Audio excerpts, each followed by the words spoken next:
Welcome, writers. Those of you who've been following along with me with this playlist about how to begin writing your screenplay will notice that this episode is titled Prelude, and yet I'm both recording it and posting it after I've posted other episodes. And I'm smiling about this because it struck me that this is actually a perfect analogy for how I actually write screenplays, which is to move forward with the story, come to a realization about something, and then realize that I need to plant something earlier in the story. And so I do some work in the beginning, and then I move forward again. And then I realize something else, and then I go back to the beginning again, and I cut something or I add something else. And so suddenly this podcast has become precisely the same thing. And I wanted to mention this because um, I think sometimes books about writing or videos about writing sometimes make it seem as if it's possible to invent some kind of system that allows you as a writer to move from point A to point Z in some smooth, ever steady fashion. And that's certainly not my reality. And I don't think it's the reality of any writer that I know.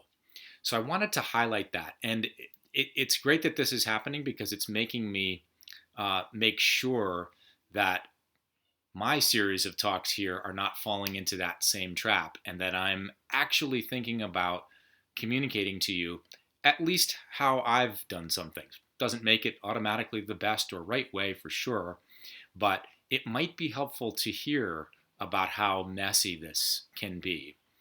So what I wanted to try to do today is something that I hadn't anticipated doing, and it's something that, in fact, I've been sort of avoiding doing.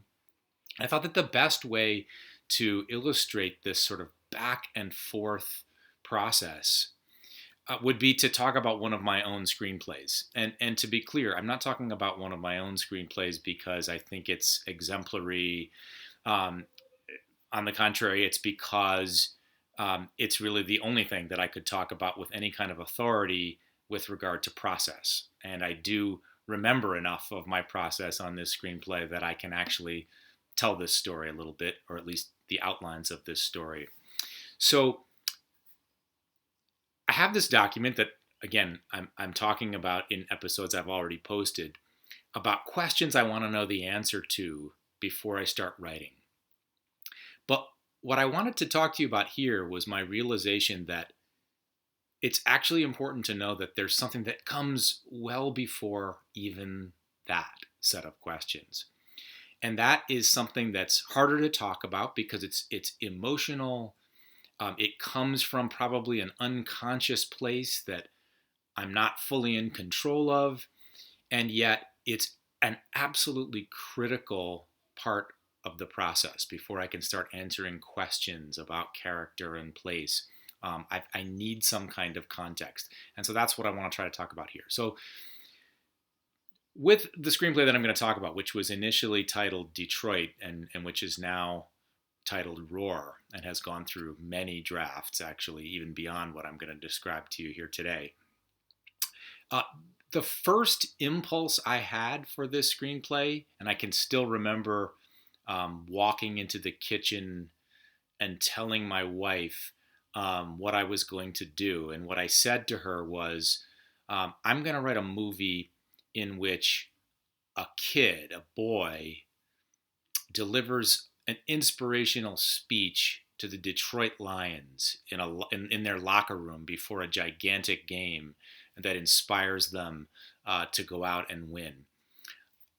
Right away, I can just simply say that that sounds like that would be at best an after-school special, and perhaps at worst a terrible movie.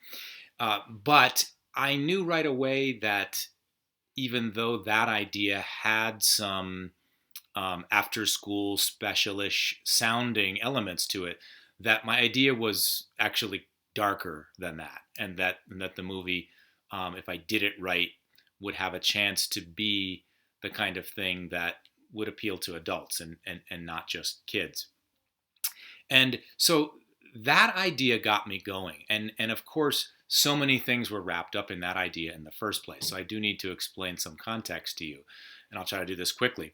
I'm a lifelong Detroit Lions fan. My family is from Detroit. I spent time there when I was a little kid. So this was something that has been important to me for a while. The sports teams have always been important to me, and something about the Lions has always captured my imagination, probably because they always seemed so worthy of sympathy and always seemed so important to the city of Detroit, which has always meant so much to me. So, wrapped up in this whole thing about the Detroit Lions was something much bigger than a sports event. And I wanted to try to figure out how I could convey how a sporting event and something as seemingly trivial as a team winning a game to be actually really, really important. So that's what set me going here, is knowing that I wanted to move towards that kind of event. And I knew pretty quickly after that that the boy who delivered this speech was going to be doing it for the city in some way, and that it was somehow going to be something that he was doing for his father as well. And that was an important realization. So I took that idea of something that was going to happen at a climactic moment late in my movie, and I used that to say, well, okay, if that's where I'm headed, then what kinds of things do I need to plant earlier in the story to actually make that an emotional and satisfying and understandable moment later in my movie? And so that got me brainstorming more about who this boy was and what his circumstances were. And so I started to think that this was a boy from a poor family. I made him biracial. I made him the son of a African American father and a white mother, and I did that to some degree for some personal reasons.